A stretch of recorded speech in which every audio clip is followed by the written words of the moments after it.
Let me ask you something.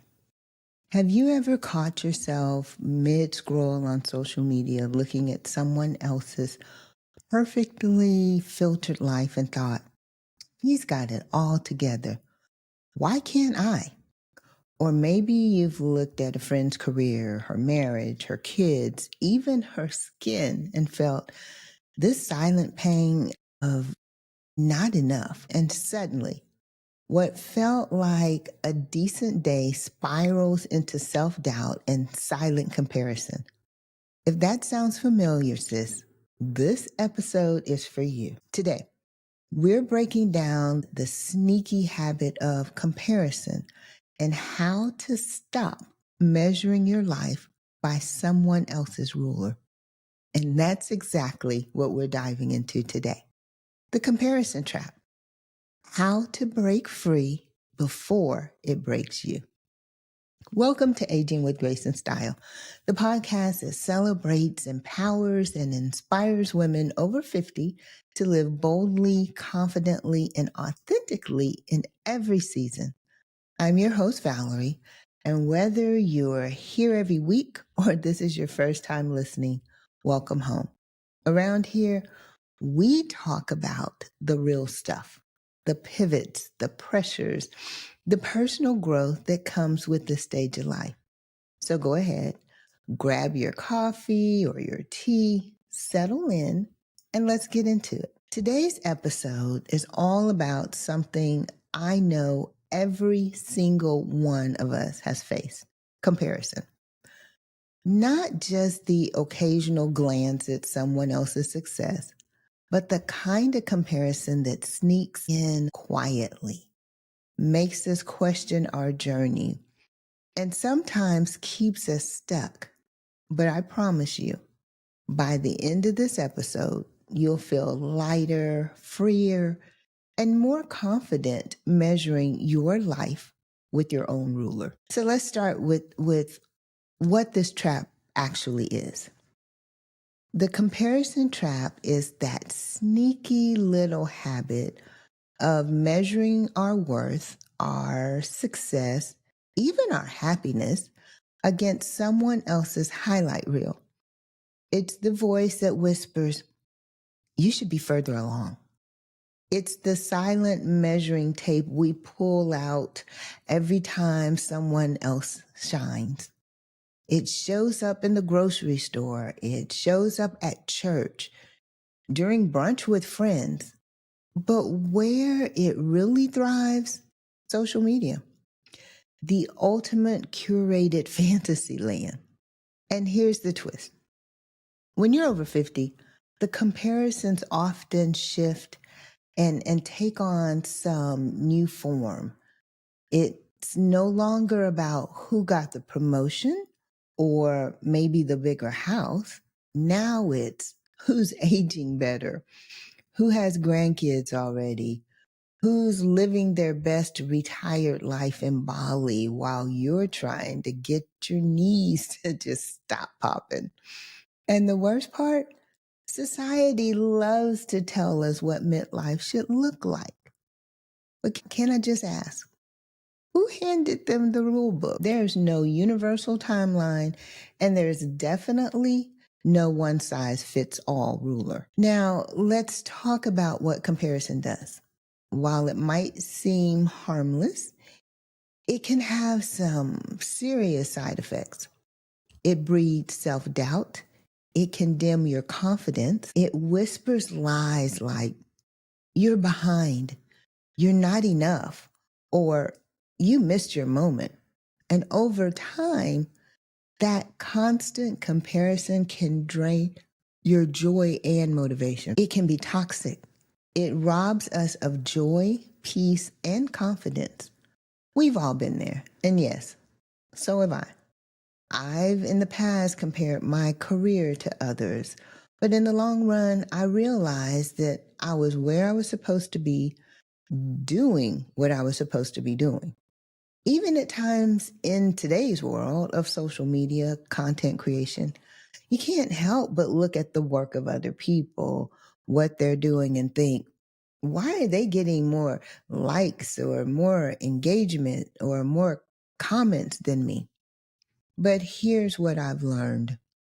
When we measure our lives by someone else's yardstick, we will always come up short because that ruler was never meant for us. But why do we even compare? Let's break it down. Well, blame it on our biology. Comparison is hardwired into us. Actually, psychologists say that it's part of our survival instinct, a way to figure out where we fit in. But now, with 24/7 access to everyone's curated highlight reels, we're constantly on. We're constantly observing. We're constantly measuring. And let's be honest, life transitions like retirement, empty nesting, or health shifts make us more vulnerable. We start wondering, am I doing this right? Or worse, did I miss my moment? Or there's no standard blueprint for becoming. It's just your blueprint. All right, now let's talk about solutions and how to break free from the comparison trap. Here are 5 powerful ways to break free from that trap and reclaim your joy. The first I'd say is awareness. Start by noticing when and where it shows up. Is it social media? Is it a specific friend group or even a certain time of the day? Awareness is the first step to freedom. Second is gratitude. I know it sounds simple, but it works. Start with a gratitude practice. Maybe shift your focus from what you lack to what you have. Even just listing 3 things each day that you're thankful for, it could be as simple as, I woke up pain-free today, or I got to see and play with my grandchild.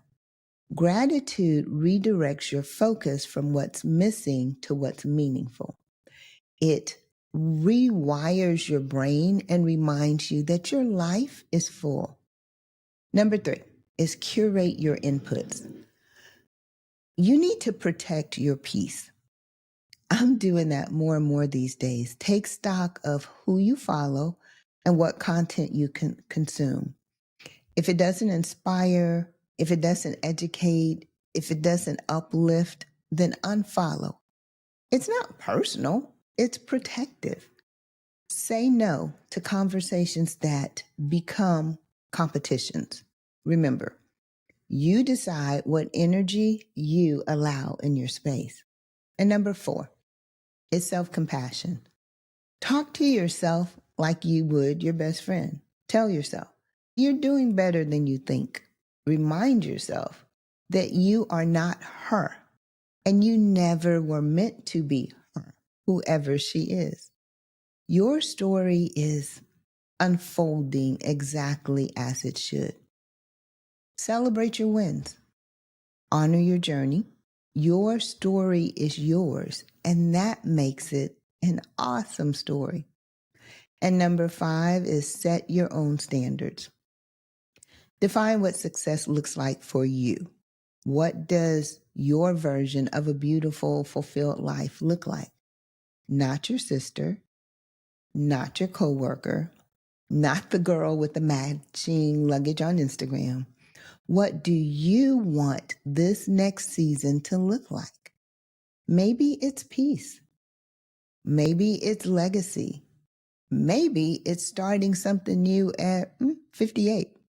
Whatever it is, write your own definition. Now, I'm not saying that comparison is all bad. Sometimes comparison can inspire us. It can show us what's possible. But here's the key. We need to use it as a mirror, not a measuring stick. Instead of, why not me? Ask, what does that stir up in me? And then ask, how can I turn that into action for myself? Let comparison motivate, not diminish you. I want to leave you with a reflection exercise. Sometimes this week, take, let's say, 5 to 10 quiet minutes. Journal or even use your voice notes, your answers to these questions. Be honest now, there's no judgment. Where does comparison show up for me? That would be your first question. The second one is, how does it make me feel? And then the third is, what's one area that I want to stop comparing and start celebrating? This small act of awareness can be a big turning point. Sis, your life is not late. It's not lacking. It's not less than. It's yours. And that alone makes it worthy. You're not missing anything. You're in your own lane, running your own race. And the only person that you need to compete with is the version of you from yesterday. You are becoming exactly who you were meant to be in your time and in your way. Don't let someone else's lane distract you from your own path. And remember, comparison might knock on your door, but you don't have to let it move in. If today's episode spoke to you, share it with a friend who needs this reminder. You never know who is silently struggling behind the scroll. Let's help each other break free from the trap. And if you haven't already done so, take a moment to subscribe and leave a review. It helps more women to find this space.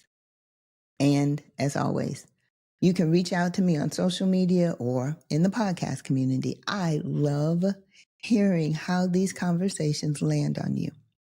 Until next time, keep shining, keep thriving, and always, always measure your life with your own beautiful, powerful ruler. Talk to you next week.